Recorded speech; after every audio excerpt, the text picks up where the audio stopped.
로마서 11장 1절부터 12절까지 말씀 제가 봉독하도록 하겠습니다. 1절. 그러므로 내가 말하노니 하나님이 자기 백성을 버리셨느냐? 그럴 수 없느니라. 나도 이스라엘이니요 아브라함의 씨에서 난 자요 베냐민 지파라. 하나님이 그 미리 아신 자기 백성을 버리지 아니하셨나니 너희가 성경이 엘리야를 가리켜 말한 것을 알지 못하느냐? 그가 이스라엘을 하나님께 고발하되 주여 그들이 주의 선지자들을 죽였으며 주의 제단들을 헐어버렸고 나만 남았는데 내 목숨도 쳤나이다 하니 그에게 하신 대답이 무엇이냐? 내가 나를 위하여 바알에게 무릎을 꿇지 아니한 사람 7,000명을 남겨두었다 하셨으니 그런즉 이와 같이 지금도 은혜로 택하심을 따라 남은 자가 있느니라. 만일 은혜로 된 것이면 행위로 말미암지 않음이니 그렇지 않으면 은혜가 은혜되지 못하느니라. 그런즉 어떠하냐? 이스라엘이 구하는 그것을 얻지 못하고 오직 택하심을 입은 자가 얻었고 그 남은 자들은 우둔하여 졌느니라. 기록된 바 하나님이 오늘까지 그들에게 혼미한 심령과 보지 못할 눈과 듣지 못할 귀를 주셨다 함과 같으니라. 또 다윗이 이르되 그들의 밥상이 올무와 덫과 거치는 것과 보응이 되게 하시었고 그들의 눈은 흐려 보지 못하고 그들의 등은 항상 굽게 하옵소서 하였느니라. 그러므로 내가 말하노니 그들이 넘어지기까지 실족하였느냐? 그럴 수 없느니라. 그들이 넘어짐으로 구원이 이방인에게 이르러 이스라엘로 시기나게 함이니라. 그들의 넘어짐이 세상의 풍성함이 되며 그들의 실패가 이방인의 풍성함이 되거든 하물며 그들의 충만함이리요. 아멘. 이 시간 말씀의 제목은 은혜로 택하심을 따라 남은 자입니다. 5절에 보면 은혜로 택하심을 따라 남은 자가 있느니라 한 말씀을 근거로 해서 은혜로 택하심을 따라 남은 자라는 제목으로 하나님 말씀을 증거하겠습니다. 로마서 11장은 하나님의 구원 계획을 전체적으로 조망하고 말하고 있습니다. 그 하나님의 구원에 있어서 특별히 로마서는 잘 증거를 해주는데 1장부터 쭉 개인적인 구원, 어떻게 우리가 죄인이 믿음으로 의롭다 하심을 받고 거룩한 삶을 살아가는지 개인적인 구원의 은혜에 대해서 증거하다가 11장에서는 특별히 이 전체적인 구속에 대한 구원에 대한 하나님의 큰 계획, 큰 이제 숲을 조망하게 하시는 거예요. 전체적인 하나님의 이 역사 가운데, 구원의 역사 가운데 하나님의 계획이 어떻게 이루어지는지를 알게 하시는데, 먼저는 하나님께서 이스라엘 백성들을 구약시대 때에 아브라함의 자손들을 택하셔서 그들을 구원을 하시죠. 그리고 이스라엘 자손들을 통해서 이방에 선교를 하도록 그렇게 하십니다. 그래서 구약시대 때는 이스라엘 백성 중심으로 하나님이 구원을 하세요. 그런데 예수님이 오시고 나서 예수님을 이스라엘 백성들이 배척했고 십자가에 못 박아 죽이고 많은 그 이스라엘 백성들 유대인들이 예수님을 믿지 않고 지금도 믿지 않습니다. 그래서 이스라엘 백성들이 하나님을 떠났고 이제 이 구원은 이방인들에게 퍼지게 되는 거예요. 그런데 그러면 이스라엘 백성들은 그러면 구원받지 못하고 이제는 대부분 멸망당하느냐? 그렇지 않다는 거예요. 이방인의 수가 충만한 수가 구원을 받을 때에 마지막에 이스라엘 백성들이 대대적인 회심과 회복이 일어나게 되고 민족적인 이스라엘 백성들도 다시 이 많은 사람이 은혜로 따라 택하심을 받아 구원을 받는 자들이 나타나게 될 것이다 하는 것을 보여주시는 것이죠.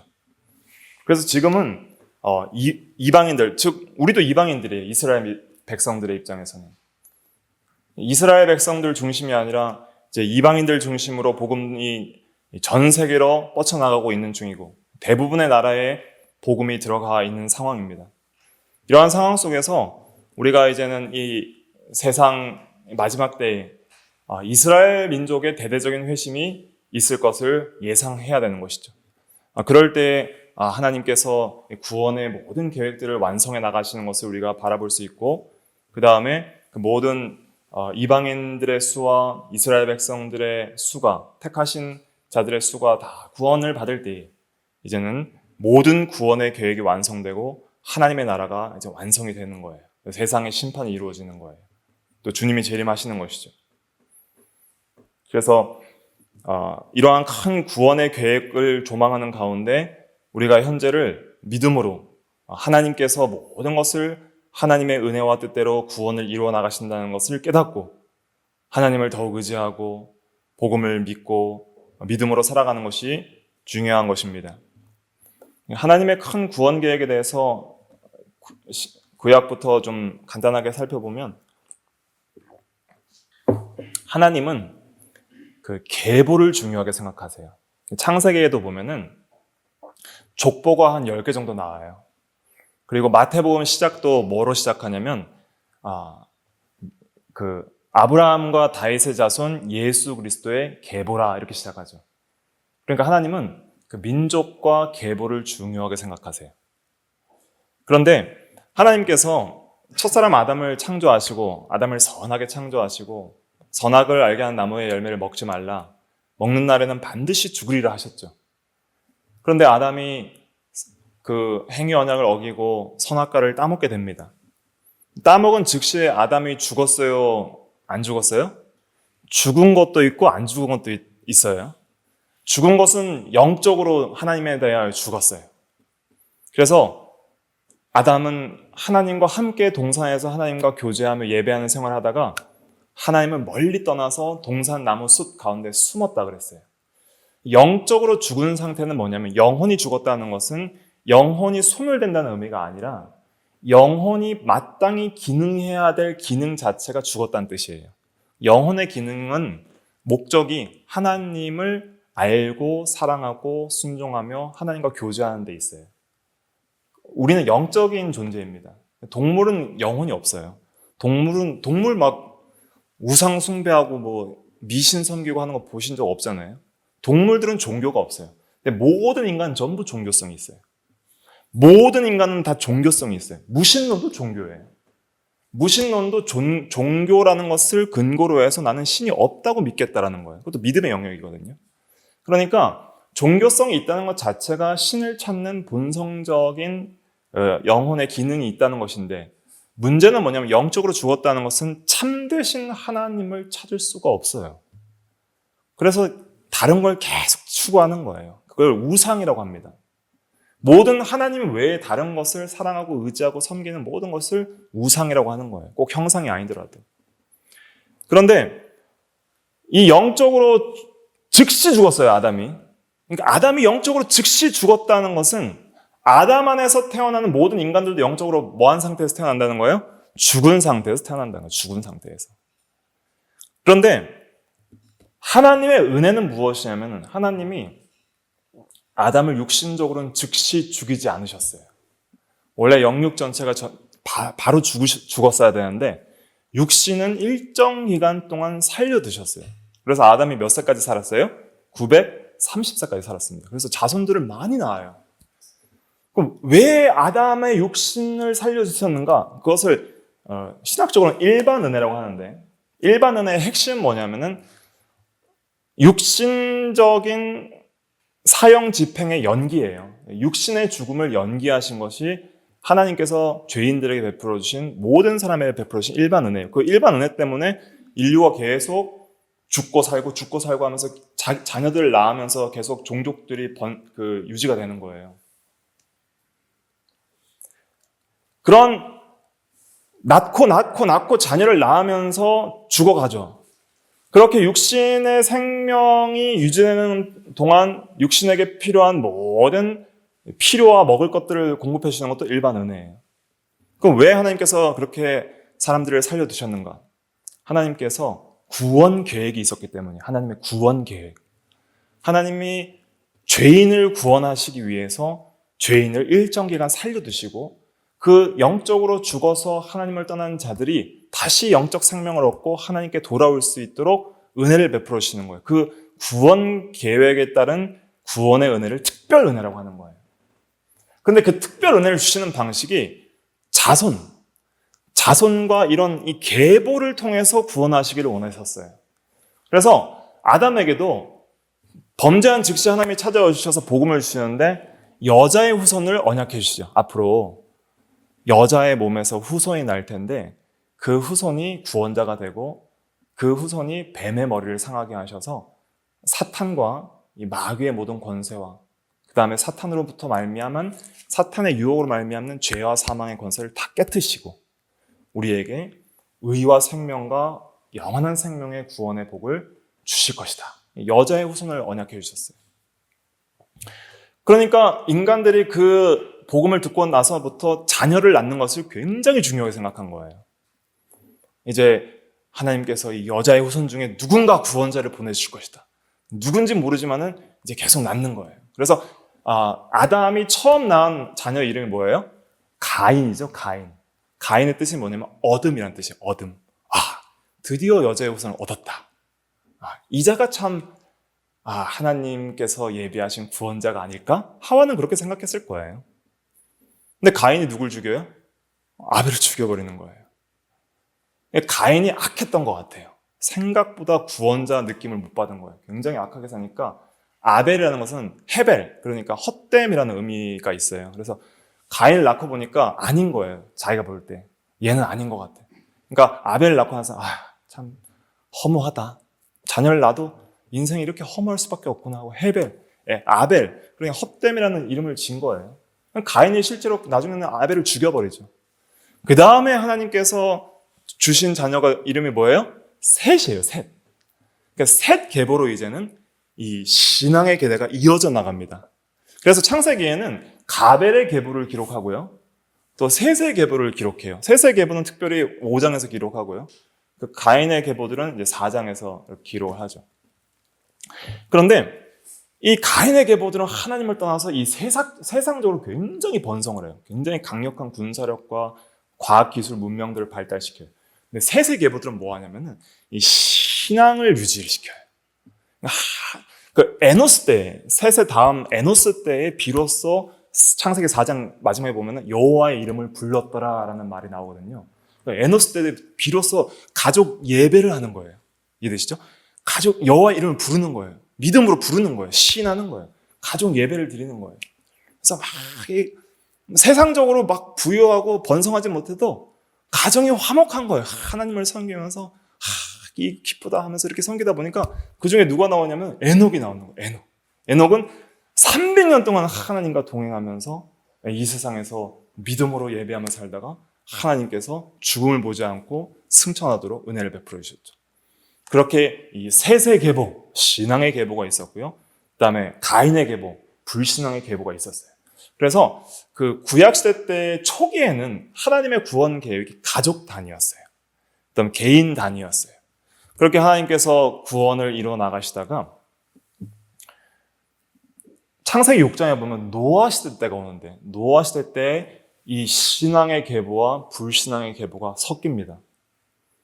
그래서 하나님의 아들들이 사람의 딸들의 아름다움을 보고 가서 혼인을 하는데 그러면서 이 신앙의 가정이 유지가 안 돼요. 이 불신앙의 자녀들과 함께 교제하고 결혼하고 하다 보니까 온 세상이 전부 악하게 되는 거예요. 그러니까 여러분들도 가정이 타락하고 교회가 타락하면 세상이 타락한다는 것을 아셔야 됩니다. 항상 어느 시대 때나 어느 나라나 교회가 타락하고 도덕적으로 타락하고 도덕적 타락은 영적 타락으로부터 오는 거거든요. 모든 윤리 도덕적 타락은 하나님을 바르게 예배하지 않는 영적 타락으로부터 와요. 말씀대로 예배하지 않는 영적 타락으로부터 모든 도덕적 타락이 옵니다. 그래서 교회에서 도덕 윤리만 가르치는 것은 능력이 없어요. 그럼 마땅히 가르쳐야 되는 것이고 우리가 살인하지 말라, 간음하지 말라, 거짓말하지 말라, 부모를 공경하라 가르치지만은 1계명부터 4계명까지 하나님을 예배하는 그 계명이 타락하면 5계명부터 10계명은 전부 타락하는 거예요. 그래서 이 세세의 계보가 하나님을 예배하는 신앙에서 떠나서 세상 사람들의 딸들과 결혼하면서 이 예배가 타락하니까 전부 윤리 도덕적으로 타락하게 돼요. 그래서 온 세상이 타락하고 교회가 타락하니까 하나님께서 어떻게 하시냐면 일반 은혜를 걷어가 버리시는 거예요. 일반 은혜가 뭐예요? 육체의 그 사형 집행의 연기잖아요. 육체의 죽음을 연기시킨 거예요. 그래서 육체를 일정 기간 동안 생명을 보존해 주신 것이 일반 은혜인데 그 일반 은혜를 철수시킨 사건이 노아 홍수예요. 노아 홍수를 통해서 전 인류를 전부 한순간에 쓸어버리시는 거예요. 한순간에. 그것이 하나님의 공이고 심판입니다. 근데 그 가운데서도 하나님께서 노아의 8식구, 딱 인류 역사 가운데 8명만 남은 때가 있었다는 걸 기억하십시오. 8명만 남았어요. 8명만 방주 타고 살은 거예요. 그 식구, 하나님은 그런 식구를 중요하게 생각하세요. 그 신앙의 식구를 그 이전에, 노아 이전에 신앙 인물들은 전부 육체의 죽음을 그 나이를 다 계산하면은 노아 홍수 직전에 전부 육체의 죽음을 통해 전부 소천했어요. 천국에 가요. 전부 천국에 가고 노아만 딱 유일하게 탁자로서 신앙의 인물로 그 시대에 남아있게 되고요. 노아 이외에 전부 쓸어버린 자들은 전부 불신자들이었어요. 그러니까 한번 생각해 보세요. 노아 시대 때에 홍수 직전에는 노아의 8식구밖에는 믿는 자가 없었다는 거예요. 그렇게 소수예요. 그렇게 쓸어버리고 나서 노아의 8식구가 이제 세상에 다시 나왔을 때에는 자기들만 있으니까 이제 하나님의 그 은혜와 또 하나님의 공의를 깨닫고 거룩하게 살아야 되잖아요. 네, 여전히 똑같이 죄를 짓는 거예요. 노아가 방탕하고 술 취하여서 드러누워서 벌거벗고 자고 있고 그것을 함과 가나안이 가서 아버지의 허물을 들춰내면서 모욕 주고 그러다 보니까 이 죄악들이 점점 또 다시 나타나게 되고 그래서 결국에는 창세기 11장에 가면 또 세상 나라가 악해져서 나중에는 바벨탑을 쌓아요. 바벨탑을 쌓아서 교만하게 자기의 이름을 드러내보자 하면서 하나님을 대항하여서 내가 이제는 하나님과 같이 되어서 하나님이 다시 홍수를 내리더라도 우리가 멸망하지 않고 흩어지지 않고 살자 하면서 하나님께서 노아 시대 이후에는 홍수 안 내리신다 그랬어요. 근데 그 말씀도 믿지 않고 교만하게 하나님을 의지하지 않고 자기의 인간의 모든 노력과 힘으로 하나님을 떠나서 살아가 보려고 하는 모든 인본주의와 교만이 바벨탑이에요. 그러니까 하나님을 떠나서 내 스스로의 힘으로 이 세상의 유토피아를 건설해보고자 하는 모든 사상과 행동이 전부 바벨탑 건설 운동이에요. 그러한 상황 속에서 하나님께서 진노하사 그때는 모든 언어가 하나였거든요. 근데 바벨탑 못 쌓게 하려고 하나님이 언어를 흩어버리셨어요. 그때부터 뭐 한국어, 중국어, 영어 막 생겨난 거예요. 그래서 온 세상의 언어가 이제 여러 가지 생기니까 바벨탑 쌓던 사람들이 말이 안 통하니까 일을 못 하니까 각자 언어대로 민족들이 다 이쪽 저쪽으로 흩어졌어요.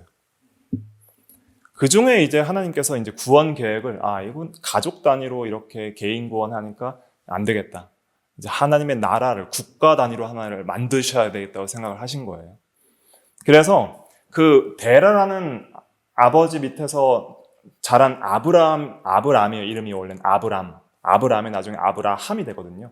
아브라함은 존귀한 아버지고 아브라함은 많은 민족, 열국의 아버지, 많은 민족의 아버지라는 뜻이에요. 근데 아브라함을 하나님께서 직접 찾아와서 부르세요. 아브라함은 그때 데라가 우상 섬기는 그런 집안에, 우상 섬기는 불신앙의 집안에 살고 있었어요. 신앙의 집안이 아니었어요. 아브라함이 원래. 하나님께서 아브라함에게 찾아오셔서 너는 창세기 12장에 보면 너는 본토 친척 아버지의 집을 떠나 내가 내게 지시할 땅 가르쳐 주지도 않았어요.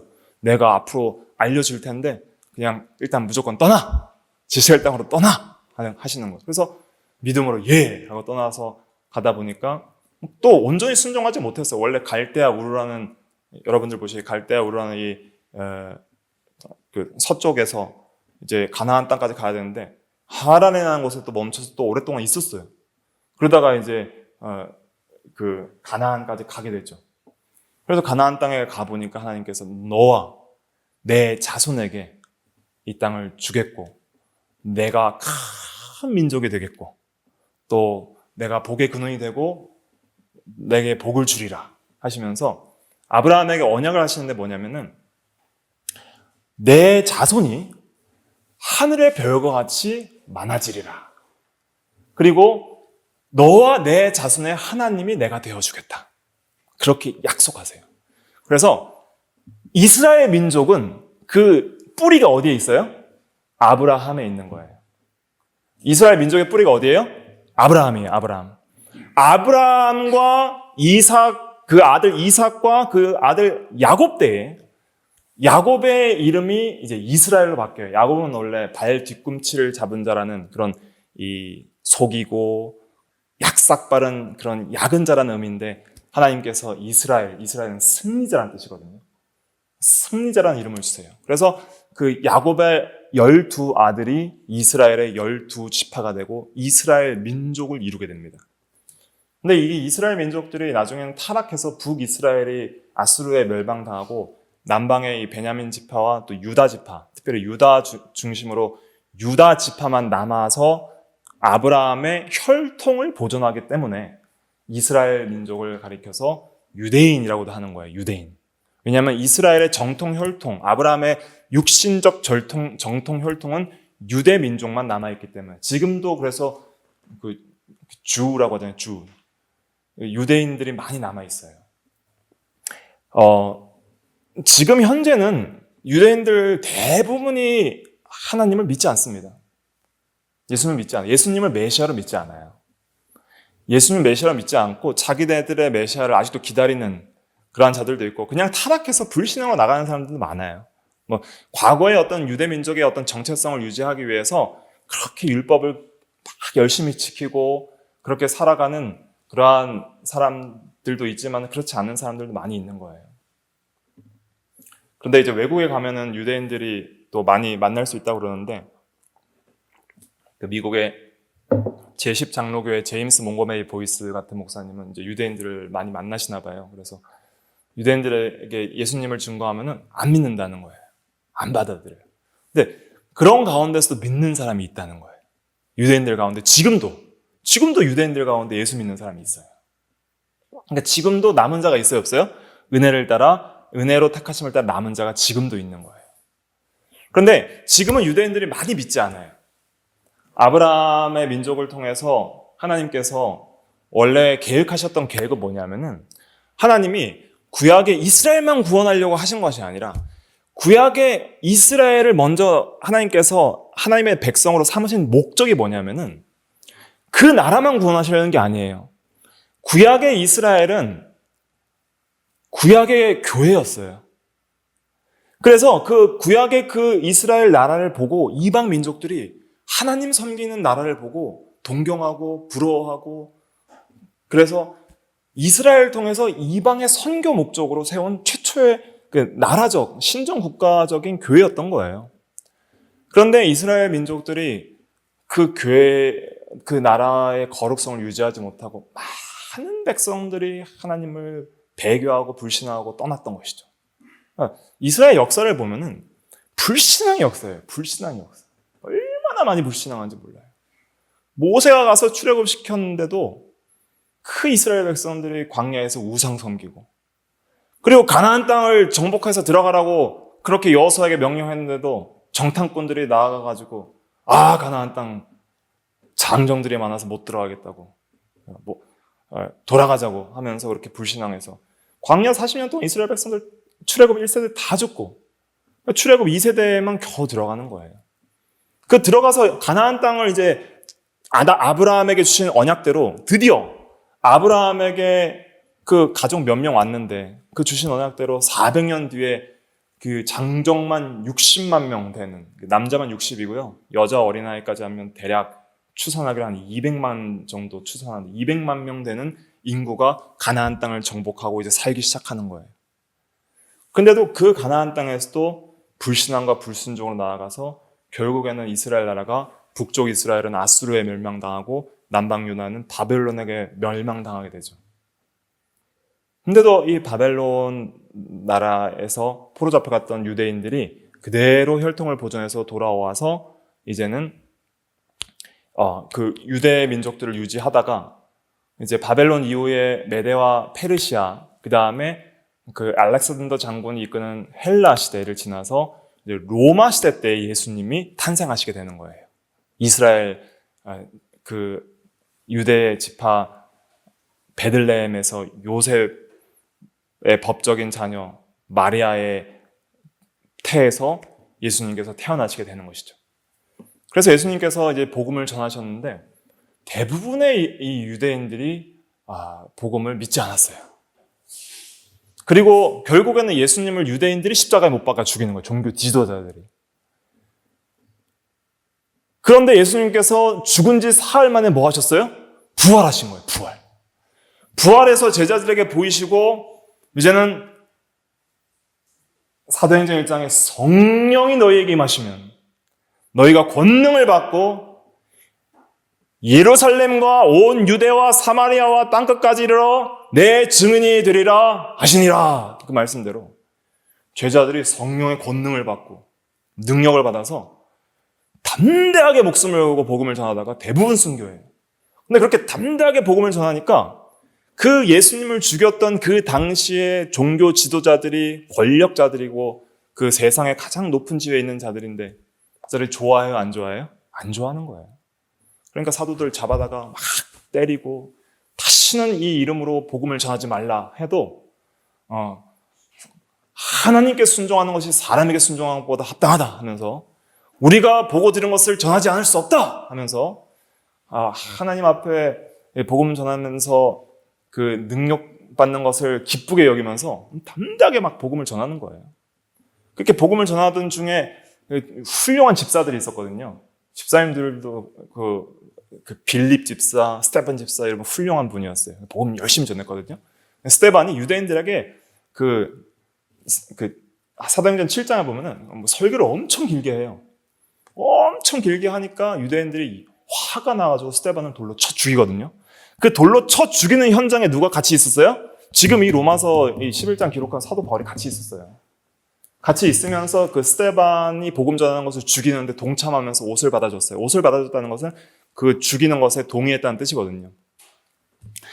그 스테반의 순교 직후에 뭐가 일어났냐면 사도행전 8장에 가면은 강력한 예루살렘의 박해가 시작됩니다. 그래서 이 강력하게 이 유대인들을 잡아서 예수 믿는 그리스도인들을 잡아서 죽이려는 유대인들의 강력한 박해가 있게 돼요.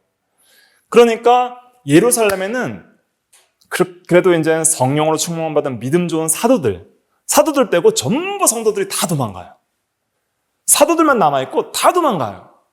다 도망가서 뭐 했을까요? 복음 전한 거예요. 그래서 8장에 보면 이제 빌립이 사마리아 성에 가서 막 복음을 전해요. 그리고 막 흩어진 유대인들이 저기 이방에 가가지고 막 안디옥, 비시디아 안디옥 이런 데 가가지고 막 복음을 먼저는 유대인들에게 전하죠. 유대인들은 특징이 뭐냐면은 이렇게 흩어져도 자기네들끼리 모여서 회당을 만들고 하나님을 예배하는 그러한 습관이 있었어요. 그러면서 또 이방인들이 뭔가 하고 오면 이제 같이 막 하나님 말씀 전해서 복음을 전했던 거예요. 그러다 보니까 이 이스라엘의 불신앙과 완악함과 복음을 박해하는 이 박해가 오히려 믿는 그리스도인들이 이방에 흩어지게 만들었고 그 흩어짐을 통해서 세계의 선교가 시작되고 신약 교회가 확 이렇게 번성하기 시작하는 거예요. 그게 하나님의 놀라운 구원 계획이에요. 하나님은 너무 지혜로우시고 너무 은혜로우셔서 인간의 그 완악함과 불신앙과 하나님의 복음을 대적하는 그 습성까지, 그 악함까지 전부 사용하셔서 예수님을 십자가에 못 박는 그런 것도 사용하실 뿐 아니라 또 이렇게 그리스도인들을 박해하는 것까지 전부 하나님은 합력하여 선이 되게 사용하셔서 하나님의 구원 계획을 완벽하게 성취하시는 거예요. 완벽하게. 그렇게 해서 이방의 선교가 시작이 되고요. 그래서 예루살렘과 온 유대와 사마리아와 땅끝까지 복음이 전파되면서 결국 우리 한국에도 복음이 들어왔죠. 한국 복음 들어온 지 몇 년 됐어요? 100년밖에 안 됐어요. 오래된 것 같죠? 오래 안 됐어요. 얼마 안 됐습니다. 선교사들이 와가지고 다 죽어가면서 복음 전했어요. 또 많은 선교사들이 와서 의료 선교하고 또 신분의 차별 없애고 병원 세우고 그리고 연세대학교 병원 이런 거 세워지잖아요. 또 의료 사업하고 또 교육하고 그래서 여자들도 막 선교사를 와서 여성들의 교육을 힘써서 시킨 거예요.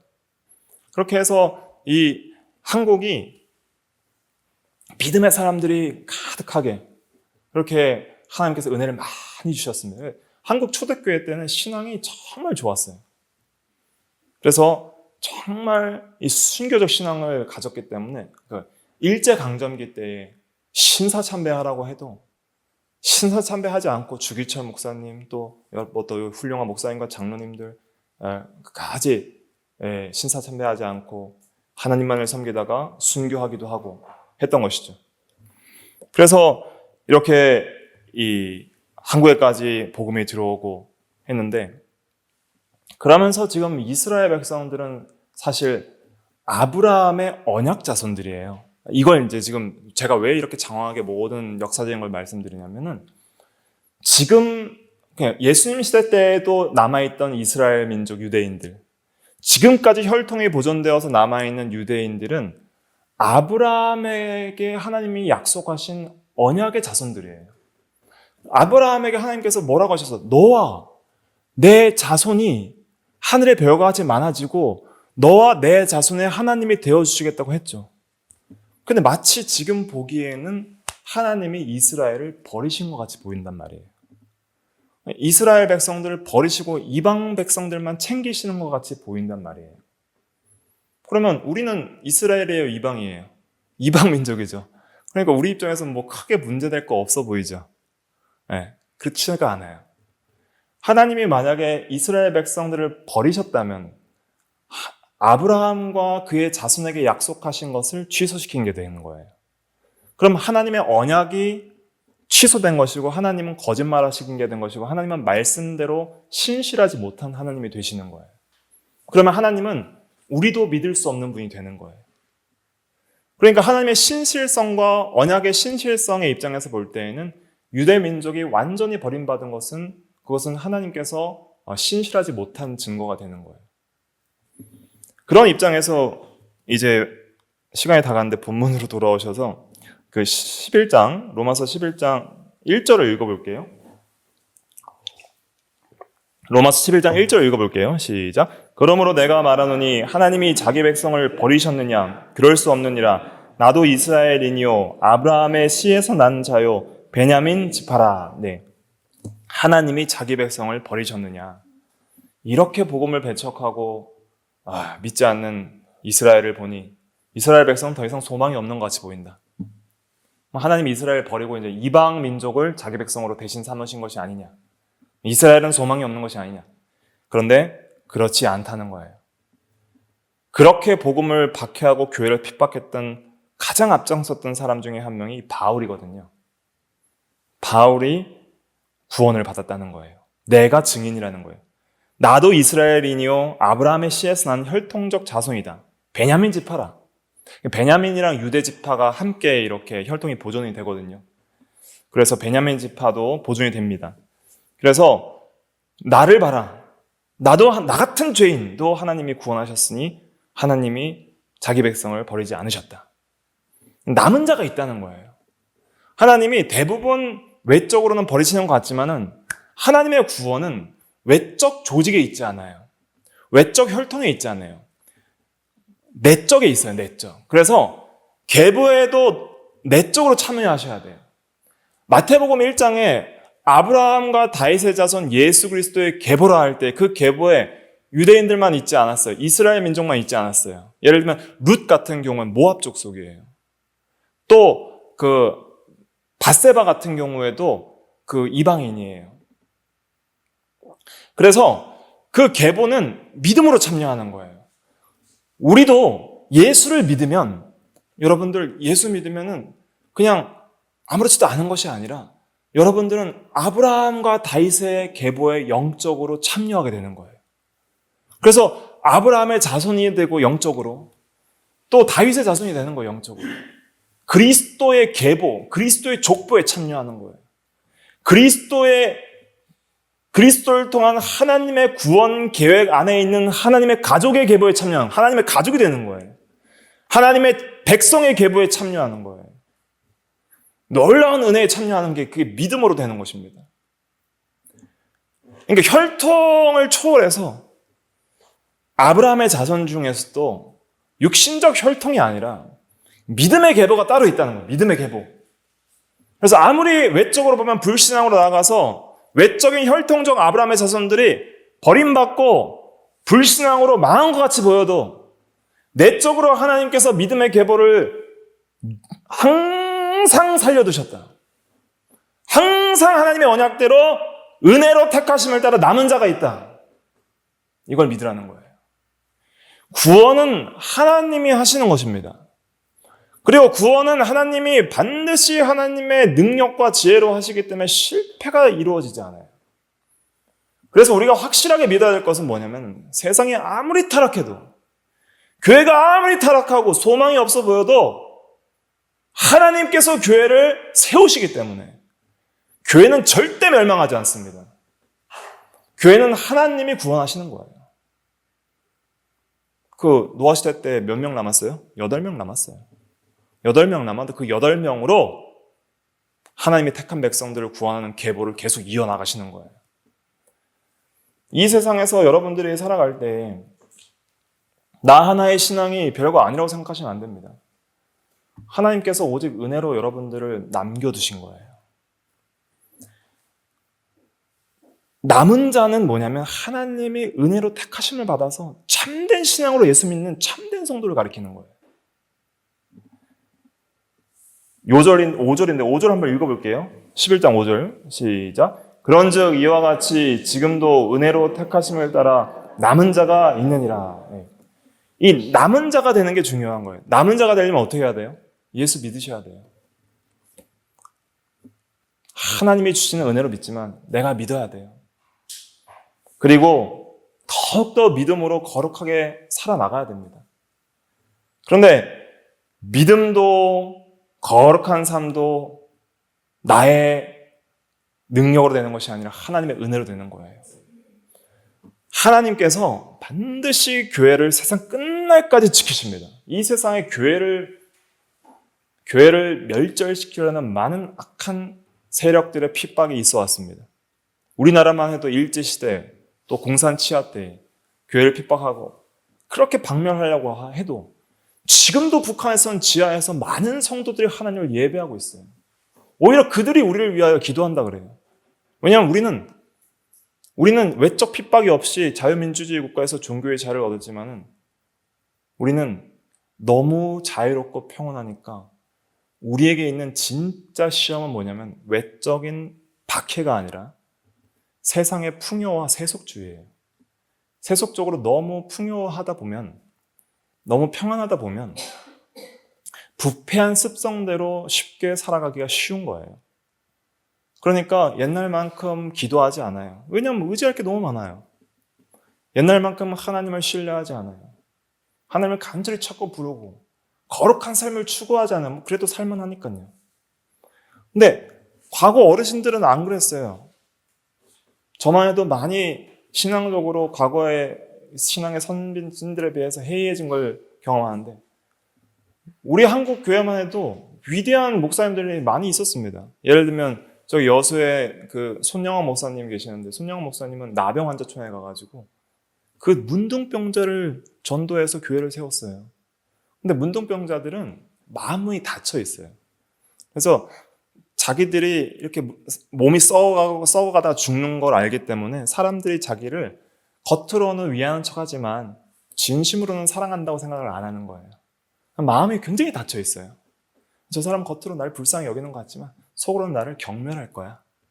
나같이 생긴 걸 누가 좋아해서 코가 떨어지고 손이 떨어지고 발가락이 떨어지고 진물이 나다가 결국 온몸이 다 이렇게 상해서 죽는 것이 그 나병인데 그런 사람을 누가 진심으로 사랑해 줄 수 있겠어요? 손영호 목사님이 가서 그런 나병 환자들의 마음을 알았어요. 목사님은 우리를 사랑한다고 하지만 속으로는 사랑 안 하시죠? 이러는 거예요. 그러니까 손영호 목사는 어떻게 했을까요? 그 나병 환자들의 그 진물을 자기 입으로 빨아서 뱉고 그렇게 치료하고 함께 동거동락하면서 거기서 살다가 그렇게 함께 사랑으로 살다가 죽으시는 거예요. 근데 공산당원이 자기 아들 2명을 죽이거든요. 근데 그 아들 2명 죽인 그 원수를 자기 양자로 삼아요. 그리고 그분이 또 목사님이 됐어요. 그래서 손영호 목사님의 별명이 사랑의 원자탄이라 이런 별명을 갖게 된 것이죠. 근데 그분의 특징이 뭐냐면 손양을 손에 불이 나도록 기도한다. 저희 손양원 이제 수양관에 가시면 그런 거 다 볼 수 있는데 얼마나 손에 불이 나도록 그렇게 간절히 두 손을 붙잡고 기도를 했냐면 손이 너무 뜨겁다고 손양원이라고 그랬어요. 그렇게 의지할 게 없으니까 그때 가난하고 먹을 것도 없고 불쌍하고 가련하고 하니까 하나님밖에 의지할 게 없으니까 그렇게 믿음으로 의지했던 시대가 있었습니다. 근데 오늘날은 너무 평안하고 부유하고 하다 보니까 우리가 옛날만큼 그렇게 하나님을 간절히 찾는 그런 신앙들이 사라지고 한국 교회가 세속화되고 양쪽으로는 한국의 한 20%가 기독교인이라지만 참된 기독교인, 거룩한 기독교인, 정말 경건한 기독교인 오늘날은 찾아보기 참 힘든 시대가 되어가는 것 같아요. 옛날에는 동네에서 목사, 집사, 장로라고 그러면은 그게 보증수표여서 그냥 외상도 그냥 떼줬어요. 교인이라고 그러면 그냥 신뢰해버리는 거예요. 거짓말 안 하니까. 오늘날 뉴스에 많은 이러한 목회자들이나 성도들, 교회들이 욕을 먹고 있는 거 보면 안타까운 일이지만 그래도 여러분들 아셔야 될 것이 세상에 악한 사람들보다 그나마 교회에 거룩한 사람, 비교적 도덕적인 사람들이 훨씬 많습니다. 교회가 그렇게 타락해도 교회 안에 남은 자들이 참된 성도들이 반드시 있고 우리 교회만 있는 게 아니라 이 세상 교회가 아무리 타락해도 영국과 미국 보세요. 얼마나 하나님의 은혜로 교회가 왕성하게 부흥했다가 지금 세속화의 물결로 교회들이 전부 식당이고 술집이 되고 다 타락해 나가는 그런 가운데 있어도 그래서 교회가 다 사라지는 것 같아도 거기도 남은 자가 있는 거예요. 바른 개혁교회가 있고 바른 신앙을 지키고 하나님 앞에 거룩하게 살고자 하는 남은 자들이 거기에도 남아있어요. 지금도 남아있고 한국교회에도 지금도 거룩한 교회들이 많이 남아있고 하나님께서 남겨주실 거예요. 하나님께서 모든 것을 하나님이 주권적으로 구원을 이루어 나가십니다. 구원은 하나님께 달려있는 거지 사람의 능력과 지혜에 있는 것이 아니에요. 그걸 믿는 게 신앙이에요. 그걸 믿는 게 내가 할 게 없네가 아니라 하나님이 모든 것을 하시기 때문에 우리는 하나님을 의지하는 거예요. 하나님을 더욱 신뢰하는 것이고 하나님께 소망을 두고 하나님께 맡길 수 있는 거예요. 그러면서 우리도 하나님의 은혜를 따라 남은 자로 세워주시고 여러분들이 예수를 참으로 믿게 됐다면 여러분들은 전부 남은 자예요. 은혜로 택하심을 따른 남은 자예요. 남은 자가 누군지 몰라요. 우리는 그냥 전할 뿐이에요. 믿으라고. 믿고 나서 보니까 그 참된 신앙을 가진 사람들이 이 악한 세상에서 남은 자였던 거예요. 여러분들이 예수 믿게 된 것은 여러분들이 잘나서 믿은 게 아니에요. 은혜로 택하심을 따라 남은 자였기 때문에 하나님이 남겨주셨기 때문에 하나님께서 믿음을 주셨기 때문에 이 악한 세속의 물결에서 거기에 휩쓸려가지 않고 하나님을 알고 예배하고 거룩한 삶을 추구하는 마음을 주셔서 믿음으로 그리스도를 영접하고 하나님을 섬기기를 원하는 열망을 주셔서 좀 다소간에 부족한 것이 있을 수 있더라도 남은 자예요. 그렇다면 이제는 우리는 어떻게 살아야 되겠습니까? 모든 하나님의 구원 계획대로 하나님이 반드시 택한 백성들을 모두 구원하시는 이 구속의 역사 속에서 우리가 남은 자로 이 시대에 살아가고 있다면 우리는 그 은혜에 감사하면서 모든 것이 하나님의 은혜임을 알면서 하나님을 더욱 의지해야 되지 않겠습니까? 더욱 하나님을 믿고 하나님을 순종하고 하나님을 사랑해야 되지 않겠습니까? 그냥 남은 자니까 방탕하며 술 취하며 음란하며 그렇게 살아갈 것이 아니라 이 세속주의에 빠져서 세상의 물결에 휩쓸려 갈 것이 아니라 이 시대에 구원은 하나님께 있다. 하나님의 교회를 보존하시고 세상의 멸망에도 교회는 살아남아요. 세상의 멸망에도 노아 홍수 때에 노아의 방주는 살아남았어요. 그게 방주가 교회예요. 하나님께서 일반 은혜를 걷어가실 때가 다시 올 것입니다. 그때는 불로 심판하실 때예요. 노아 홍수 때는 물로 심판했지만은 여러분들 이 세상의 이 일반 은혜는 끝날 때가 있어요. 끝날 때가 있어요. 그 일반 은혜가 끝날 때는 언제냐면 개인적으로 내가 죽을 때 끝나요. 내가 개인적으로 육체적 죽음을 당할 때 일반 은혜는 그걸로 끝이에요. 거기서 특별한 은혜, 구원 은혜가 없는 사람은 일반 은혜가 이제 아예 은혜가 없는 곳이 지옥이에요. 그리고 우주적으로 일반 은혜가 끝날 때가 있는데 예수 그리스도께서 재림하실 때가 되면 이제 이 세상은 불로 심판하신다고 베드로후서 3장에 말했어요. 불로 심판을 받는 그때에도 교회는 어떻게 돼요? 살아남아요. 교회는 살아있어요. 은혜로 택하심을 따라 남은 자가 있다는 거예요. 아무리 세상이 약해 보이고 교회가 소망이 없고 힘이 없고 능력이 없어 보여요. 교회가 뭐가 외적으로 강해 보여요. 외적으로 강한 것은 세상의 기업과 강력한 부와 권력을 가진 세상의 사람들이죠.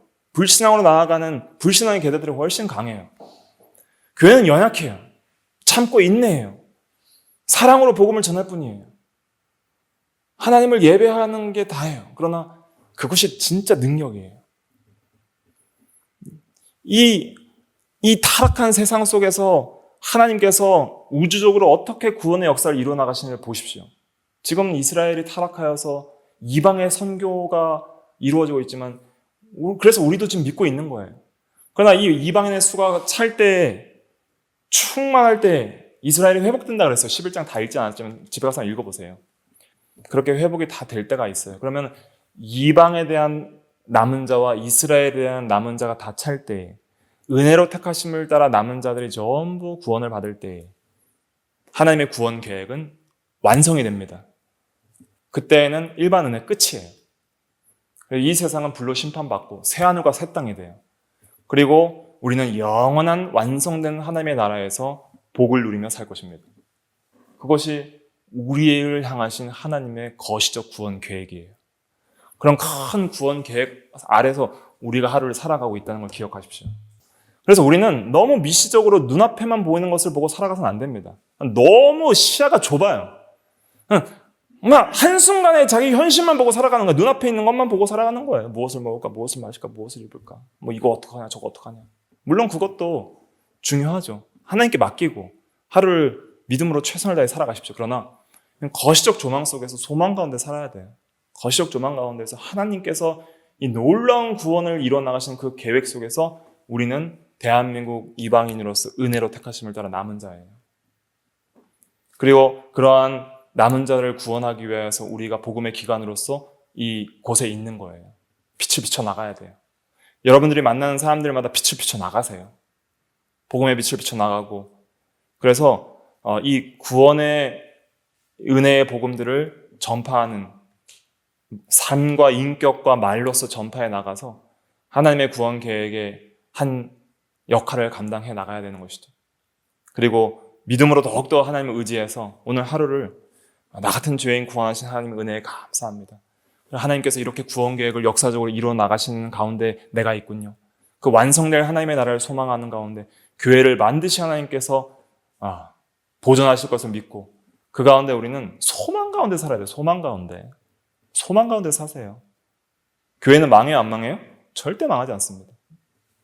그 교회를 귀하게 여기고 그 교회가 하나님의 족보고 계보고 아브라함의 자손인 걸 알고 우리가 그 계보에 참여한 것을 알고 그 계보를 거룩하게 만들기를 힘써야 돼요.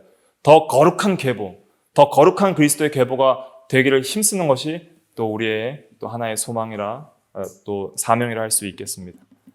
기도하겠습니다.